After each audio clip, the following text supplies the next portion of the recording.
జై శ్రీరామ్ అండి అందరికీ. యూట్యూబర్స్కి కొంచెం ఏదైనా ఫేమ్ రాగానే ఎవరైనా వాళ్ళ సక్సెస్ని చూపిస్తారు, లేకపోతే సక్సెస్ టిప్స్ చెప్తారు, లేకపోతే ఇవి కొన్నాం అవి కొన్నాం అని చూపిస్తారు. కానీ కొంతమంది అయితే ఎంత డర్టీగా చూపిస్తారంటే బాత్రూమ్స్ని కూడా చూపిస్తారనమాట వీడియోస్ కోసం, వాళ్ళ డబ్బుల కోసం బాత్రూమ్స్ కూడా టూర్ చేసి పెడుతుంటారు.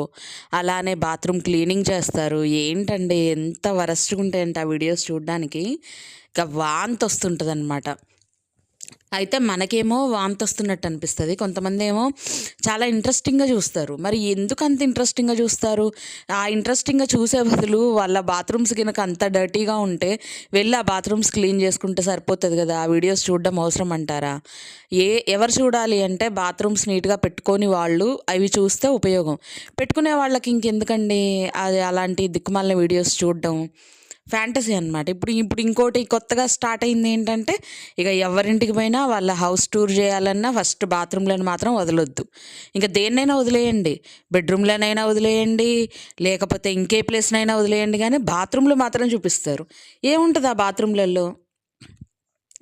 ఎంత గ్రాండ్గా ఇల్లు కట్టుకున్నా బాత్రూమ్ అనేది దేనికి వాడతామో దానికే వాడతాం, కానీ ఇంకా దేనికి వాడం కదా, మిగతా పనులకు వాడం కదా. సో ఎందుకని అంత క్రేజో నాకు అర్థం కావట్లే. చూపిస్తే ఏమొస్తుందండి? బాత్రూమ్లో చూపిస్తే ఏమొస్తుంది? ఇప్పుడు ఎవరైనా మన ఇల్లు చూడడానికి వచ్చారనుకోండి, ఇల్లు చూస్తారు కానీ బాత్రూంలో ఎవరు తలుపులు చూసి చూడరండి. చాలా చండాలంగా ఉంటుంది. అలా చూపించినా కానీ చాలా వరస్ట్గా ఉంటుంది, వాంతి వస్తుంది. మనకి ఇంటికి సంబంధించి చూపించారంటే ఏమన్నా డెకరేషన్ ఐటమ్స్, లేకపోతే ఏమన్నా మనకి యూస్ఫుల్ ఐటమ్స్, లేకపోతే చాలా సింపుల్గా అండ్ గ్రాండ్గా కనిపించేవి, తక్కువ ప్రైస్లో ఉండేవి, లేకపోతే అలాంటివి ఎక్కడెక్కడ దొరుకుతాయి వాటి డీటెయిల్స్, ఇలాంటివన్నీ ఇస్తే ఉపయోగం ఉంటుంది. కానీ ఈ రకంగా ఇదిగోండి బాత్రూమ్, ఇందులో కూడా టబ్బులు పెట్టుకున్నారు, బకెట్లు పెట్టుకున్నారు.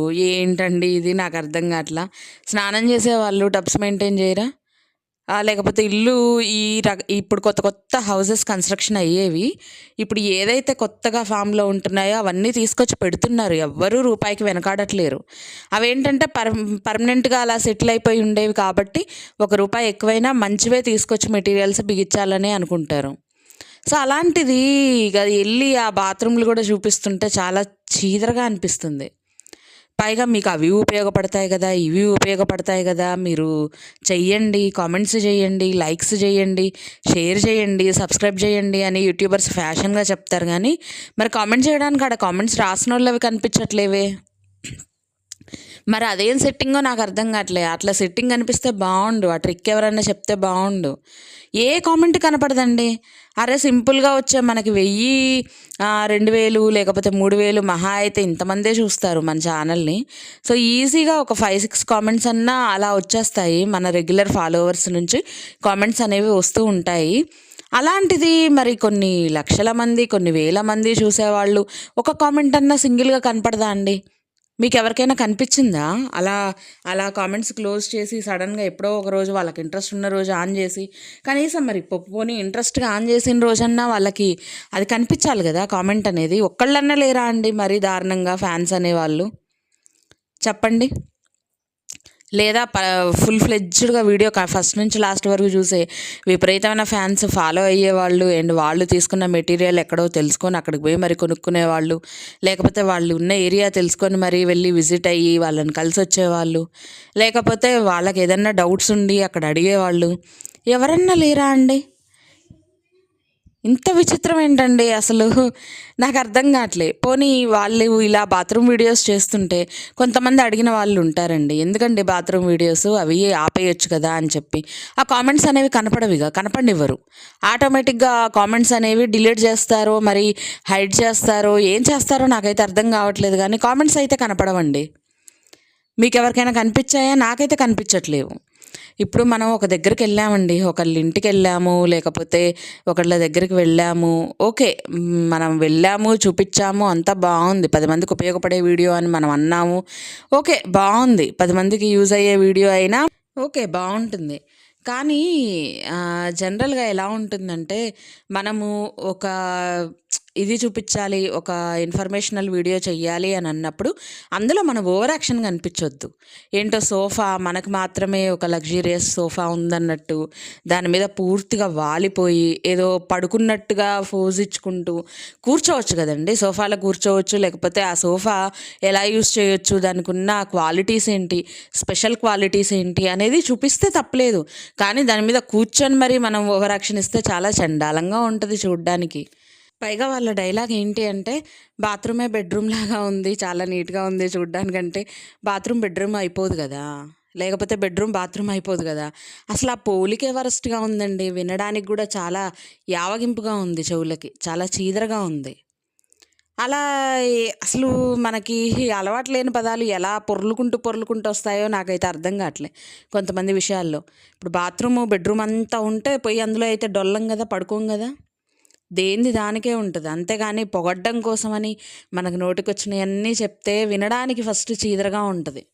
మరి జనాలు ఎలా వింటారో, ఎలా యాక్సెప్ట్ జేస్తారో, ఎలా లైకులు జేస్తారో మరి నాకైతే అర్థం గావట్లే నిజంగా.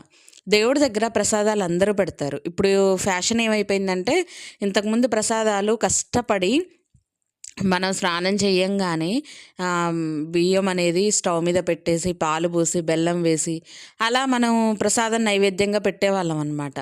చక్కెర పొంగలైనా చేసేవాళ్ళు, లేకపోతే బియ్యం పాయసం అయినా చేసేవాళ్ళు. వాళ్ళకి నచ్చింది వాళ్ళకి నచ్చినట్టు. లేకపోతే కొంతమంది చేసే ఓపిక లేకపోతే అటుకులు, బెల్లం ఇవి 2 చాలా ఇష్టం అనమాట. కృష్ణుడికి కూడా చాలా ఇష్టం ఆ ప్రసాదం అనేది. మీ అందరికీ తెలిసే ఉంటుంది గదా! మన శ్రీకృష్ణుడికి చాలా చాలా ఇష్టం అనమాట ఆ ప్రసాదం. అటుకులు, బెల్లం ఇలాంటివన్నీ. సో, అలా పెట్టేవాళ్ళనమాట. తియ్యటి నైవేద్యం అన్నట్టు పెట్టేవాళ్ళు. ఇప్పుడు ఫ్యాషన్ పెరిగిపోయిన తర్వాత మనకి ఒక రిచ్ లైఫ్, మనం గాంగా రిచ్చు, మనకి ఇంకేది లేదు అన్నట్టు ఇప్పుడేం చేస్తున్నారంటే దేవుళ్ళ దగ్గర ప్రసాదాలు మన రిచ్ లైఫ్ చూయించుకోవడానికి డ్రై ఫ్రూట్స్ పెడుతున్నారు.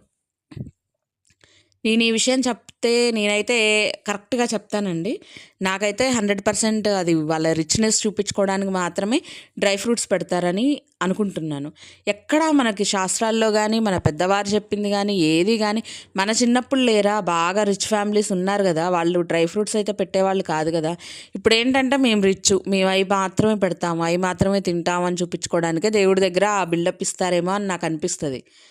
దేవుడు నిజంగా మనల్ని దీవించాలి, మనల్ని ఆశీర్వదించాలి అంటే, మనం మంచినీళ్ళు తీసుకెళ్ళి పెట్టినా కడుపు నిండా తాగి మనల్ని ఆశీర్వదిస్తాడండి. మనం జీడిపప్పు, బాదం పప్పు పెడితేనే దేవుడు మనకు దీవెనలిస్తాడు, లేకపోతే ఇంకివ్వడు అన్నట్టుగా తయారు చేస్తున్నారు ప్రపంచాన్ని.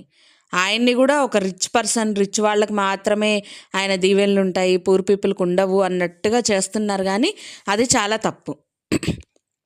దేవుడి దగ్గర పెట్టిన ఏ చిన్న ప్రసాదమైనా కళ్ళకద్దుకొని మనం కడుపును స్వీకరించినాం అనుకోండి, ఆ ఆశీర్వాదం, ఆయన ఇచ్చిన ఆశీర్వాదం మనకంటూ బాడీలోకి వెళ్ళిపోయి మనకు తెలియకుండానే మనలో ఒక రకమైన పాజిటివ్నెస్ వచ్చి మనం ఆ అడుగులనేవి ముందుకు పడుతూ ఉంటాయన్నమాట, వెనకడుగు అనేది పడకుండా.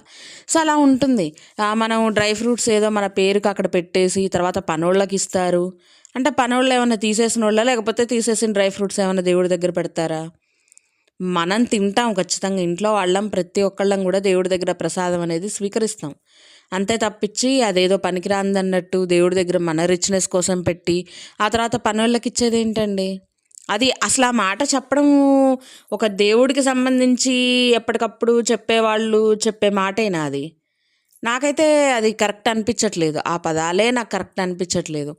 మన వాల్యూ పెంచుకోవడం కోసం దేవుడి వాల్యూ తగ్గించొద్దండి. దయచేసి నేను రిక్వెస్ట్ చేస్తున్నాను.